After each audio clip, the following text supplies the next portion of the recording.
This information is from the International Alphabet for Singers by Joan Wall. This section is on mixed vowels. And mixed vowels are those vowels articulated with the tongue in a high forward position, as for a forward vowel, while the lips are rounded, as for a back vowel. For example, put your tongue in the position for E, and then, without moving the tongue, round your lips and say oo. The resulting sound will be the closed mixed vowel U, a blending of the two sounds E and oo. Although mixed vowels are not found in English, they are used in both German and French. When reading IPA transcriptions aloud, mixed vowels can be referred to in three ways. The most common way is simply to call them by their sound. A second way of referring to them labels their overall method of production from the most closed to the most open by calling them first position, U, second position, E, third position, E, and fourth position, E.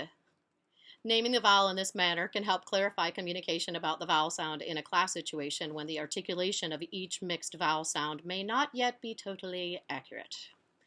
There is a third way to refer to the mixed vowels. In the German language, mixed vowels are written with an umlaut, two small dots, over the letters U or O, as in the words froh and schön.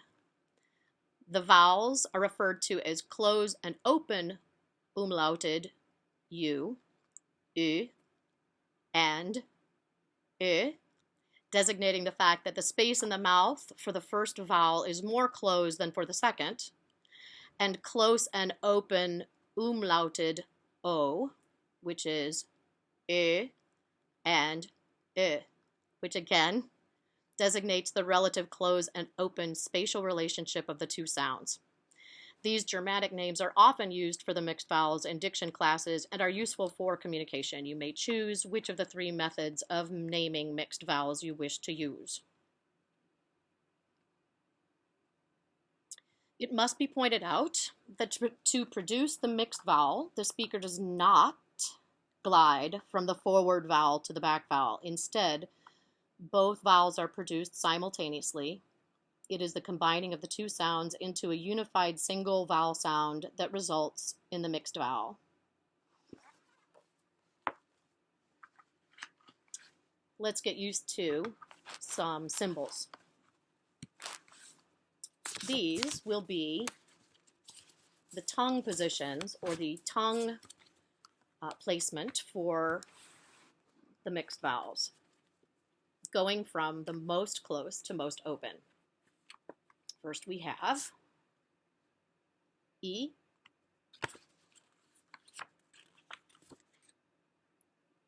I,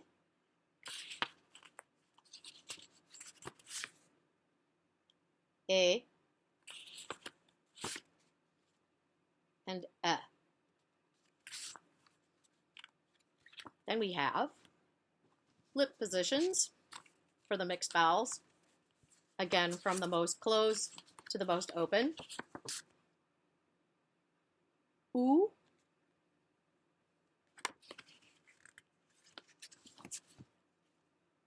O,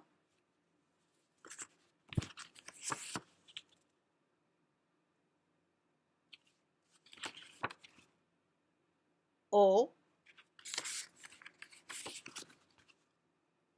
O. The combination of those,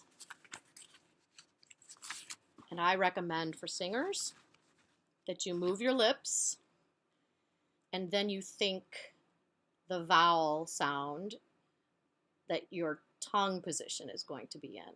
So first we're going to move our lips to an oo. Notice there's no glide there. First I move oo instead of you, as we say in English.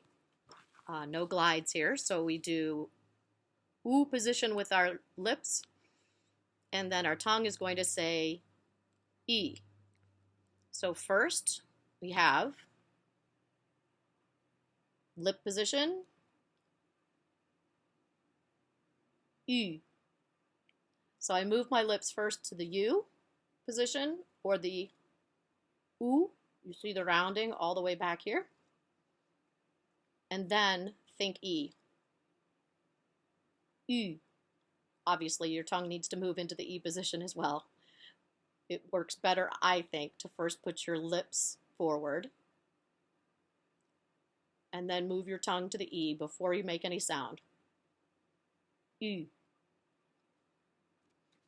Next one is lips go into an position. This would be for if you say book, book. It's not as tight as the U. It's a little bit more open. And then your tongue is in the I position, as in hit, sit, all of those lovely rhyming things. This is lip position, tongue position, I. Here it is. I. It's attractive, isn't it? Then this next mixed vowel sound, lips are in an O. O. Notice no glide. We say O or O. Must move the lips first to O. And for singing, often hear your teachers talk about all the way back to your ear, that jaw joint, your temporal mandibular joint is relaxed. O. And your tongue is going to say A. So we have O position saying A, which is A. Next is lip position, A. It's often referred to as an open O. So to get your lips in a good position, you want to think of rounding your lips like you would for an O, and then keeping them rounded but dropping them open vertically.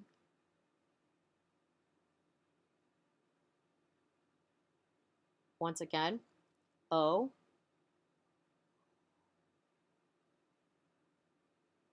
And then with your tongue, you're going to say eh. So, eh. Those are the mixed vowels with their symbols. Run through them again.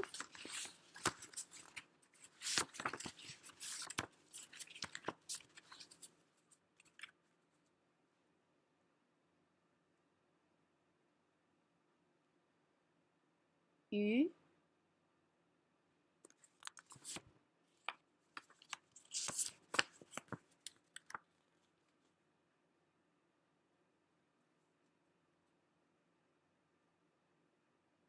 E.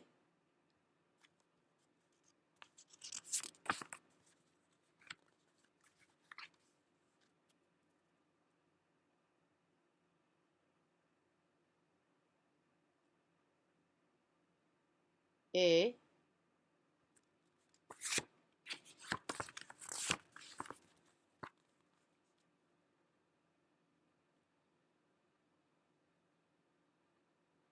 E.